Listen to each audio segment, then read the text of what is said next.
O que é o tribunal de Cristo segundo a Bíblia?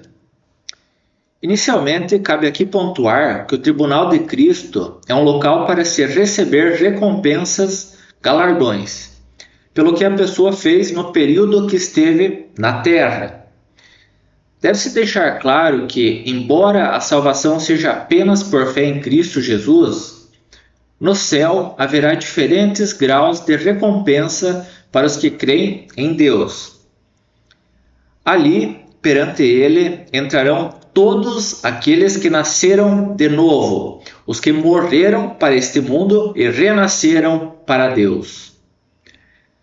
Nesta ocasião, não estará em debate a questão da salvação da pessoa, visto que isso já foi decidido enquanto ela estava na terra, quando ela creu em Jesus Cristo como seu único e suficiente Salvador.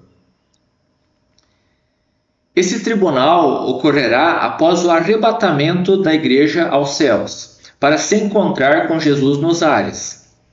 Enquanto isso, na terra, irá ocorrer o período da tribulação. Nesse tribunal citado, comparecerão os que creem e os que creram em Deus. Sobre o arrebatamento e a tribulação, quem quiser se aprofundar especificamente, haverá vídeos ao final deste para fins de conhecimento. Em verdade, o tribunal de Cristo se destinará a avaliar as ações do salvo na terra, seu serviço prestado ao Senhor, seus motivos, as suas palavras e o seu exercício pessoal. Tudo será repassado e revisto diante dos olhos do santo nome do Senhor Jesus Cristo. Nesta ocasião, toda a obra será manifestada, tanto o que o salvo praticou antes, como depois de sua conversão, sejam as coisas boas, sejam as más, conforme está escrito em 2 Coríntios 5. Nas seguintes palavras: todos devemos comparecer ante o tribunal de Cristo, para que cada um receba segundo o que tiver feito por meio do corpo, ou bem ou mal. Este todo citado se refere apenas a quem foi escolhido antes da fundação do mundo por Deus, os que creram em vida em Cristo. Quem não creu jamais entrará nesse tribunal, visto que já está condenado, conforme João 3,18. A conferir. Mas quem não crê nele já está condenado, por não crer no Filho único de Deus. E nesse tribunal, os quais apenas os salvos entrarão, é dito que a obra de cada um se manifestará. Na verdade, o dia a declarará, porque pelo fogo será descoberta, e o fogo provará qual seja a obra de cada um. Se a obra que alguém edificou nessa parte permanecer, esse receberá galardão. Se a obra de alguém se queimar, sofrerá detrimento, mas o tal será salvo, todavia, como pelo fogo, como leciona Coríntios 3,13. Assim, conforme se lê, o que a pessoa fez para Deus na terra será recompensado, e o que esteja em desacordo com a vontade do Criador será queimado e lançado ao esquecimento.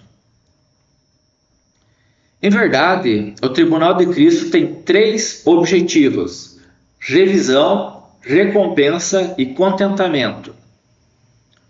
Não devendo, em hipótese alguma, se confundir o tribunal de Cristo com o do grande trono branco, de Apocalipse 20, 11 a 15. Onde lá, quem entrar na presença de Jesus já estará condenado, e cujo intuito será para sentença e condenação eterna ao inferno. Aquele é o tribunal dos perdidos. Já o de Cristo é apenas dos salvos. São tribunais, portanto, distintos. A verificar a passagem. E vi um grande trono branco, e o que estava sentado sobre ele, de cuja presença fugiu a terra e o céu, e não se achou lugar para eles, e vi os mortos, grandes e pequenos, que estavam diante de Deus. E abriram-se os livros, e abriu-se outro livro, que é o da vida, e os mortos foram julgados pelas coisas que estavam escritas nos livros, segundo as suas obras, e deu ao mar os mortos que nele havia. E a morte e o inferno deram os mortos que neles havia. E foram julgados, cada um segundo as suas obras. E a morte e o inferno foram lançados no lago de fogo. Esta é a segunda morte. E aquele que não foi achado escrito no livro da vida foi lançado no lago de fogo. Os que creem em Cristo nunca entrarão nesse tribunal dos condenados, já que em João 3,18 temos que não há condenação alguma para quem crê nele.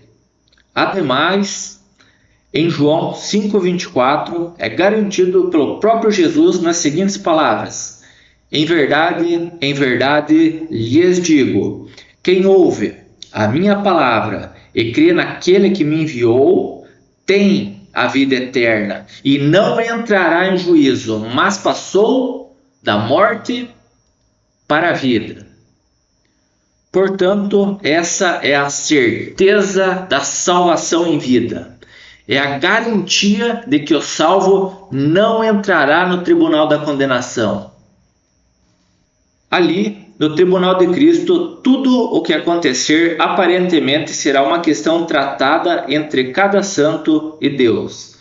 Não será uma exposição pública diante de outros, e se descobrirá que onde o pecado abundou, superabundou a graça, para que, assim como o pecado reinou na morte, também a graça reinasse pela justiça para a vida eterna, por Jesus Cristo, o nosso Senhor e Salvador.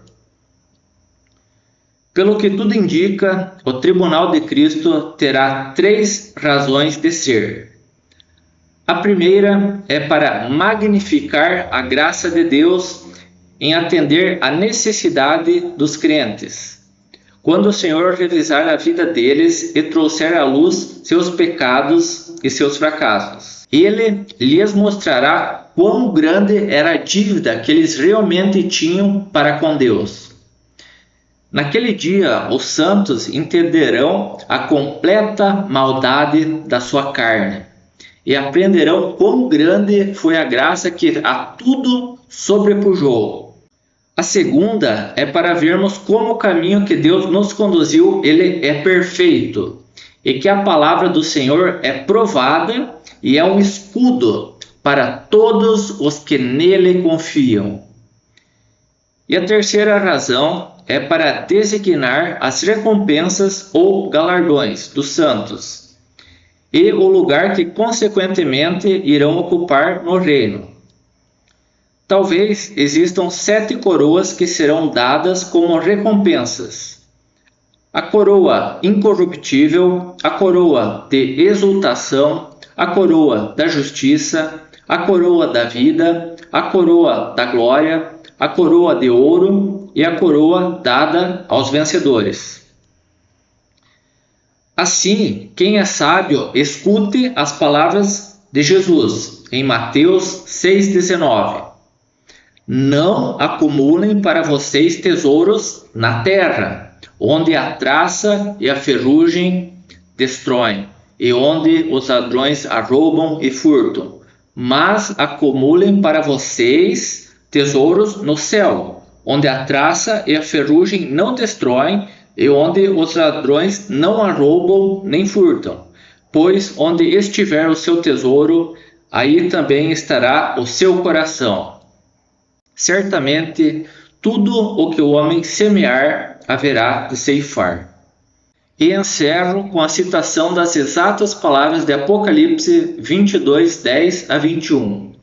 Então me disse: não cele as palavras da profecia desse livro, pois o tempo está próximo.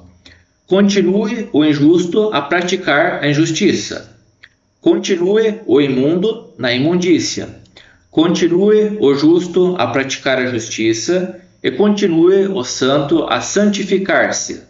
Eis que venho em breve, e a minha recompensa estará comigo, e eu retribuirei a cada um de acordo com o que fez. Eu sou o Alfa e o Ômega, o primeiro e o último, o princípio e o fim.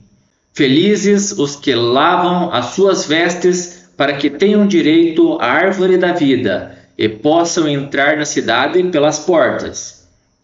Fora ficam os cães, os que praticam a feitiçaria, os que cometem imoralidades sexuais, os assassinos, os idólatras e todos que amam e praticam a mentira. Eu, Jesus, enviei o meu anjo para dar a vocês este testemunho concernente às igrejas. Eu sou a raiz e o descendente de Davi, e a resplandecente estrela da manhã. O Espírito e a noiva dizem: vem. E todo aquele que ouvir, diga: vem. Quem tiver sede, venha. E quem quiser, beba de graça da água da vida. Declaro a todos os que ouvem as palavras da profecia desse livro: se alguém lhe acrescentar algo, Deus lhe acrescerá as pragas descritas nesse livro. Se alguém tirar alguma palavra desse livro da profecia, Deus tirará dele a sua parte na árvore da vida e na cidade santa, que são descritas nesse livro. Aquele que dá testemunho dessas coisas diz: sim, venho em breve. Amém. Vem, Senhor Jesus. A graça do Senhor Jesus seja com todos. Amém.